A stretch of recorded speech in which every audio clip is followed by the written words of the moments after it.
একদম সহিষ্ণু পদ্ধতিতে তার কাছে পদত্যাগটি চাইতে যাচ্ছে প্রশাসনিক প্রধানের কাছে। আরজিকর কাণ্ডের প্রতিবাদে নবান্ন অভিযানের ডাক ছাত্র সমাজের, দাবি মুখ্যমন্ত্রী মমতা বন্দ্যোপাধ্যায়ের পদত্যাগ। কিন্তু মঙ্গলবার সর্বভারতীয় স্তরের পরীক্ষা রয়েছে, ফলে আশঙ্কা রয়েছে পরীক্ষার্থীদের ব্যাপক ভোগান্তি। এই অবস্থায় নবান্ন অভিযানের জেরে পরীক্ষার্থীদের যাতে সমস্যা না হয় সেজন্য আবেদন জানালেন ছাত্র সমাজের প্রতিনিধি সায়ন লাহিড়ী।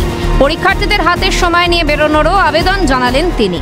ধাপে যারা পরীক্ষা দেবে তাদেরকে একদম করজোড়ে অনুরোধ করছি তারা যেন ফার্স্ট হাফে একটুখানি সময় ঘর থেকে নিয়ে পরীক্ষা কেন্দ্রে পৌঁছে যায়, এবং আমরা ছাত্র সমাজে সেই দিন গণ আন্দোলনে যারা যুক্ত হবে তাদেরকেও অনুরোধ করছি, কোনো ছাত্র ইউজিসি নেটে তাদের যদি চোখের সামনে আসে তো তাদের টপ প্রায়োরিটি হবে সেই ছাত্রকে যেন পরীক্ষা কেন্দ্র অবধি পৌঁছায়।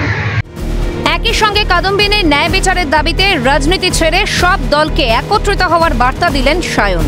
রাজ্যকে অরাজক পরিস্থিতি থেকে বের করে আনার কথা বললেন তিনি। যে কোনো শুভবুদ্ধি সম্পন্ন বিবেকবান মানুষই এরকম নারকীয় ঘটনার বিরুদ্ধে যে গণ আন্দোলন আছে তাকে নিজেকে শরিক করতে চাইবে।